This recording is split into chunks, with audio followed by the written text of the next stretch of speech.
Saudara, tahun ini pemerintah tengah diet bersih-bersih supaya bisa lari lebih gesit. Kali ini yang dibuat sehat adalah kinerja aparatur sipil negara. Pemerintah akan merampingkan jumlah aparatur sipil negara. Targetnya Desember 2020 yang dipangkas 1,6 juta ASN. Jumlah ini setara dengan 20% total ASN yang ada sekarang. Cluenya saudara ada dua. Pertama, bagian administrasi. Kedua, tidak produktif. Tak hanya jumlah personil, tapi juga memangkas eselon. Seleksi calon pegawai negeri sipil dihentikan selama 2 tahun. Malahan Kementerian Keuangan lebih ekstrim, saudara. Tidak ada penerimaan ASN baru hingga 2024, termasuk dari Politeknik Keuangan Negara STAN.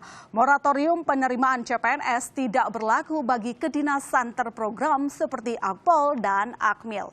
Nah, saudara, 4,2 juta, lebih tepatnya 4.189.121 orang warga Indonesia yang tahun lalu bertugas sebagai ASN.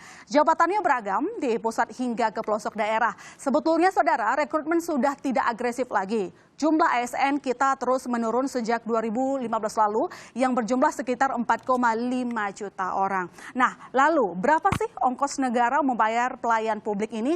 Dalam APBN 2020, saudara, negara menganggarkan belanja pegawai sebesar 260,08 triliun rupiah.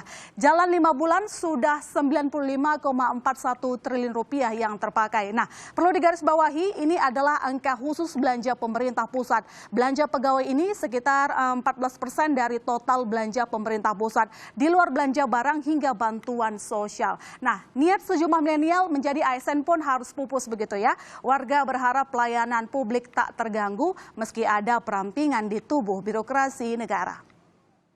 Kecewa sih sebenarnya Mbak ya, karena kebetulan tuh aku ada rencana buat daftar untuk tahun ini. Karena kan sebelumnya aku pikirin tuh tiap tahun tuh selalu buka, tapi ternyata tahun ini tuh ditutup kayak selama 5 tahun gitu ya. Ya agak kecewa aja sih, karena kayak mengingat umur aku tuh kayak ntar kayak kalau udah buka lagi nggak pas lagi gitu. Harus lebih dikaji lagi, kita lihat apakah memang dalam waktu dekat ini membutuhkan sumber daya manusia gitu. Karena kan terkait dengan nanti penyelenggaraan pelayanan masyarakat. Kalau sendiri ikut CPNS nggak sih? Mungkin di tahun-tahun sebelumnya atau seperti apa? Saya pernah ikut CPNS itu udah 3 kali lah. Prosesnya pemerataannya aja ya yang dioptimalkan, karena kan sumber daya juga udah cukup banyak menurut saya, jadi bisa dioptimalkan dengan meningkatkan kapabilitas dari masing-masing ASN itu sendiri. Dan saudara, kita akan berbincang langsung dengan Menteri Pendayagunaan Aparatur Negara dan Reformasi Birokrasi Cahyokumolo. Terima kasih Pak sudah hadir di studio Kompas TV. Pak Cahyo, dari liputan kita tadi dan pemaparan tadi, sebenarnya masih ada tidak sih kesempatan menjadi ASN? Saya kira pemerintah terbuka ya. Jujur kami akui bahwa tenaga guru, tenaga kesehatan, tenaga penyuluh, kemudian ASN yang punya kompetensi khusus itu masih dibutuhkan. Jadi pada kondisi kita punya ASN yang 4,2 juta sekian, itu mohon maaf, itu tidak diberhentikan, tidak.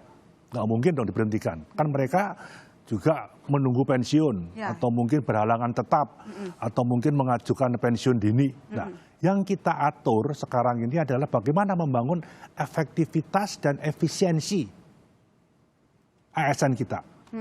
Nah, 70% ASN kita memang ada di daerah.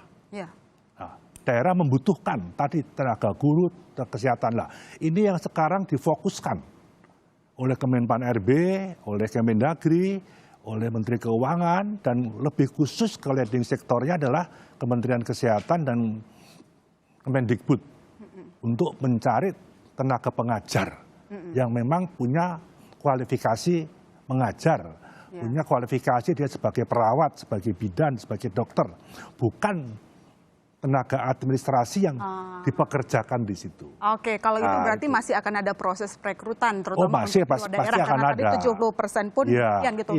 Tapi pertanyaannya saya itu Pak, dengan Pak Presiden kan punya target 2020 ini sebenarnya ke 2020 harusnya sudah ada reformasi birokrasi ASN begitu kan, mintanya dipotong 20%. Pak Cahyo, nanti kita teruskan. Kami akan segera kembali saudara, tetap di Berita Utama segmen Kompas Bisnis.